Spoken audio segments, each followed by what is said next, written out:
नमस्कार दोस्तों, मैं भुवनेश्वर पंडित। मेरे पठन पाठन चैनल में आपका स्वागत है। दोस्तों, आज हम मैथ के 3 प्रश्नों को लेकर आया हूं, जो जेटेट 2020 के लिए उपयोगी हो सकता है। तो आइए देखते हैं पहला प्रश्न। यदि एक वस्तु का विक्रय मूल्य दोगुना कर दिया जाए तो लाभ तिगुना हो जाता है, तो प्रतिशत लाभ ज्ञात करें। दोस्तों, इस तरह के प्रश्नों को हल करने के लिए सबसे पहले आपको सीपी, एसपी और प्रॉफिट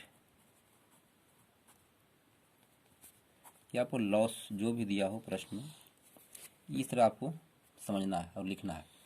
सीपी का मतलब हो गया आपका कॉस्ट प्राइस यानी क्रय मूल्य। एसपी का मतलब हो गया सेलिंग प्राइस यानी विक्रय मूल्य। प्रॉफिट का मतलब हो गया लाभ ऑब्लिक लॉस या हानि। प्रश्न में यहाँ दिया हुआ है लाभ होता है, लाभ तिगुना हो रहा है, तो यहाँ लॉस को हम, यहाँ कोई मतलब नहीं, लॉस को हम लॉस काट देते हैं। अभी तीनों में ही सेट करना होगा हमको। देखिए, इसमें कह रहा है कि विक्रय मूल्य दोगुना कर दिया जाए। ना तो क्रय मूल्य दिया है, ना तो विक्रय मूल्य दिया, कुछ दिया नहीं है। तो इसके लिए सबसे पहले हम मानते हैं क्रय मूल्य 100 रुपया। इसमें जब भी इस तरह के प्रश्नों को बनाना हो तो क्रय मूल्य आप 100 रुपया ही माने। एसपी को मान लीजिए आप 100 रुपया। अब देखिए प्रॉफिट का मतलब होता है एसपी माइनस, प्रॉफिट का मतलब होता है यानी प्रॉफिट बराबर होता है एसपी माइनस सीपी, यानी कि selling price minus cost price. देखिए, सेलिंग प्राइस आपका 1 है, यहाँ 1 लिख दीजिए, और सीपी आपका 100 है, लिख दीजिए। अब आगे बढ़िए, आपका समीकरण बन के तैयार हो गया है। अब वो कह रहा है कि यदि विक्रय मूल्य दोगुना कर दिया जाए। विक्रय मूल्य आपका 1 है, इसको कह रहा है कि दोगुना कर दिया गया है। तो जब आई क्रय मूल्य को तो कुछ नहीं किया परिवर्तन, क्रय मूल्य 100 का 100 ही रह जाएगा यहाँ भी। तो प्रॉफिट में है तो यहाँ आपका हो जाएगा 2x माइनस 100। लेकिन ये शर्त दिया हुआ है कि यदि विक्रय मूल्य दोगुना कर दिया जाए, यदि विक्रय मूल्य दोगुना कर दिया जाए तो लाभ तिगुना हो जाता है। तो ये जो लाभ आपका है वो तिगुना हो जा रहा है, सो बोल रहा है। बस अब इतना को हल कर दीजिए, आपका आंसर आ जाएगा। लिखिए आप कि 3x माइनस 100 बराबर 2x माइनस 100। इसको अगर हम सॉल्व करेंगे तो हो जाएगा 3x माइनस 300 बराबर 2x माइनस 100। अब इसको पक्षांतर करेंगे हम तो इसको हो जाएगा 3x माइनस 2x बराबर करेंगे, इसमें यहाँ ले जाएंगे, हो जाएगा minus 100 plus minus minus plus करें, यहाँ हो जाएगा 300। अब हो जाएगा 3x में चला गया 2x, तो बच गया आपका x बराबर प्लस 300 में चल जाएगा 100, बचेगा आपका 200। यानी कि हमारा x का मान निकल गया है 200, जबकि x क्या माने थे हम, सेलिंग प्राइस को माने थे। तो यहाँ मेरा इसका मान निकल गया है 200, x का मान।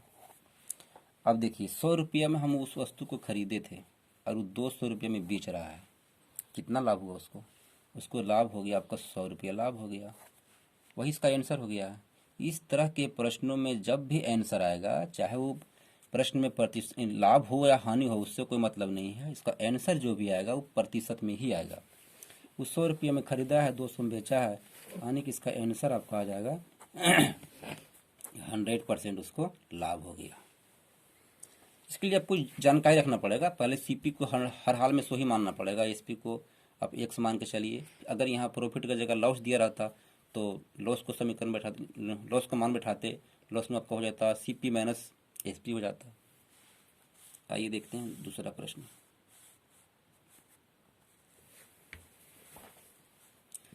कह रहा है कि एक रेडियो का अंकित मूल्य 480 रुपया है। दुकानदार इस पर 10% छूट देने के बावजूद 8% मुनाफा कमाता है। यदि कोई छूट ना दी जाए तो कितना प्रतिशत का मुनाफा होगा? दोस्तों, इस तरह के प्रश्नों को हल करने का एक नियम है कि जब भी इस तरह से प्रश्न मिले आपको कि इतना % छूट देने के बाद भी इतना % लाभ होता है, तो उसके लिए आपको सीपी और एमपी का अनुपात निकालना पड़ेगा। सीपी अनुपात एमपी। सीपी का मतलब का हो गया कॉस्ट प्राइस और एमपी का मतलब हो गया मैक्सिमम प्राइस। इसका मतलब सीपी का यहाँ हो जाएगा 100 माइनस डी यानी डिस्काउंट। एमपी में आपका हो जाएगा 100 प्लस प्रॉफिट। ये आपको निकाल लेने से बहुत आसानी से बन जाएगा, तुरंत बन जाएगा। सीपी का मतलब हो गया 100 माइनस डिस्काउंट, एमपी का मतलब हो गया 100 प्लस प्रॉफिट। अब देखिए 100 माइनस डिस्काउंट है, कितना छूट दे रहा है वो? 10% छूट दे रहा है, यानी कि 100 में वो 10 छूट दे दिया। एमपी में क्या रहा है, मैक्सिमम प्राइस में बोल रहा है कि फिर भी 8% का मुनाफा होता है उसको, तो 100 प्लस 8 कर दीजिए आप। अब देखिए 100 में गया 10 तो कितना बचा 90, और ये 100 प्लस 8 कितना हो गया 108। अब देखिए प्रश्न में कह रहा है कि यदि कोई छूट ना दी जाए। अब ये जो निकला हुआ है दोनों, इसका मतलब हो गया कि हमारा सीपी जो है वो है 90 रुपया, और इधर एमपी जो है वो हो गया मेरा 108 रुपया। अब कह रहा है कि यदि कोई छूट ना दी जाए, यानी इसका कहना है कि हम 90 रुपया की वस्तु को 108 में ही बेचेंगे, कोई छूट नहीं देंगे, तो हमको कितना लाभ होगा, कितना % लाभ होगा। तब देखिए इसमें कितना लाभ हो रहा है, इसमें घटाएंगे 108 में तो हो जाएगा 18 रुपया लाभ हो रहा है उसको। 18 पर लाभ कितना पर हो रहा है, 90 पर हो रहा है, क्योंकि खरीदी तो है 90 रुपया में, उसका कॉस्ट प्राइस है, 108 उसका मैक्सिमम प्राइस है, लिखा हुआ अंकित मूल्य है, और वो अंकित मूल्य पर ही बेच रहा है, बोलता हम कम ही नहीं करेंगे, जितना ही दाम लिखा उतना ही बेचेंगे हम। तो कह रहा है उसका प्रतिशत लाभ कितना होगा। अब निकाल दीजिए आप, प्रतिशत लाभ बराबर लाभ गुने 100, लाभ कितना होता है 18 हो गया, गुने 100 बटे क्रय मूल्य, क्रय मूल्य कितना हो गया आपका 90 हो गया। अब देखिए 18 बचे 90 काट दीजिए, और ये कट जाएगा 20, यानी इसका आंसर हो जाएगा 20%। इसका आंसर हो गया है। आइए तीसरा प्रश्न देखते हैं। तीसरा प्रश्न कह रहा है कि 1 रुपया में 7 अंडा खरीद कर 40% लाभ प्राप्त करने के लिए 5 रुपया में कितने अंडे बेचनी चाहिए। देखिए कह रहा है 40% लाभ प्राप्त करने के लिए 5 रुपया में कितने अंडे बेचनी चाहिए, हमको विक्रय मूल्य निकालने की बात कर रहा है। ठीक है निकाल दे। 40% लाभ का मतलब हो गया है कि यदि उसका कॉस्ट प्राइस 100 रुपया होगा तो एसपी कितना होगा उसका 140 रुपया होगा। अब जो निकालना है उसको बाहर रखना, हमको निकालना है विक्रय मूल्य कह रहा है निकालने के लिए। तो अब देखिए यहाँ पर देखिए क्रय मूल्य आपका 100 रुपया, यदि क्रय मूल्य आपका 100 रुपया है तो विक्रय मूल्य कितना है 140 रुपया। तो फिर कह रहा है क्रय मूल्य कितना है 1 रुपया में 7 अंडा, यानी 1/7। देखिए यहाँ हम 1/7 कैसे लिखें, थोड़ा क्लियर कर देते हैं। इस तरह के प्रश्न में जब भी आवे कि 10 रुपये में 5 केला खरीद कर 6 रुपया में इतना केला बेच दिया जाता है, तो इस तरह के प्रश्नों को हल करने का भी एक तरीका है कि इस तरह में प्रश्न को कुछ भी उल्टा के दे उससे मतलब नहीं है, आप हमेशा रुपया को ऊपर रखेंगे और नीचे में वस्तु को रखेंगे। आप चाहे वस्तु में अंडा दे, केला दे, कुछ भी दे, रुपया ऊपर रखना है और वस्तु को नीचे रखना है।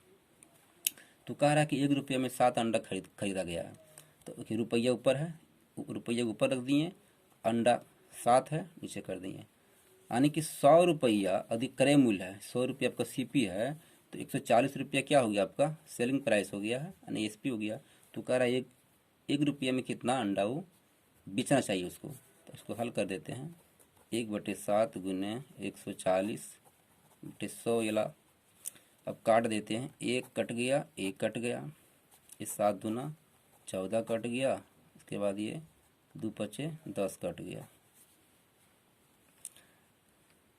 7 दूना 14 हो गया है, 5 दूना 10 हो गया है, 1 हो गया, यानी हो गया है 1/5। इसका मतलब यहाँ हो गया है कि वो 1 रुपया में 5 अंडा उसको बेचना चाहिए, 1 रुपया में 5 अंडा उसको बेचना चाहिए। लेकिन वो प्रश्न में कह रहा है कि 5 रुपया में कितना अंडा बेचना चाहिए। अब देखिए 1 रुपया में उसको 5 अंडा बेचना चाहिए, इसीलिए 5 रुपया में कितना अंडा बेचना चाहिए, 5 गुने 5 बटे 1 और 25 अंडा उसको बेचना चाहिए। यही इसका ट्रिक है, जो समझिए बहुत आसान तरीका से बन जाएगा। इस तरह के प्रश्न को जब भी दिया हो तो आपको पहले इसको बैठाना पड़ेगा, रुपया बटे वस्तु, रुपया बटे वस्तु बैठाएंगे तब गलत नहीं होगा। कभी कभी ऐसा रहता है कि 10 रुपये में 11 अंडा खरीद कर 11 रुपये में 10 अंडा बेच दिया जाए तो कितना % लाभ या हानि होगी। तो उस तरह में ये भी आपको इसमें काम करेगा, ये रुपया बटे वस्तु बराबर रुपया बटे वस्तु कर दीजिएगा। और दोनों को कैंचिया गुना कर दीजिएगा इस तरह से। इधर का जो मान आएगा आपका सीपी हो जाएगा, उधर का जो मान आएगा आपका एसपी हो जाएगा। यानी कि इधर का मान हो गया आपको सीपी यानी कि कॉस्ट प्राइस क्रय मूल्य, और इधर का जो मान आएगा आपका सेलिंग प्राइस यानी विक्रय मूल्य हो जाएगा। तो ठीक है दोस्तों, यदि ये वीडियो आपको अच्छा लगे तो लाइक शेयर और सब्सक्राइब जरूर करें।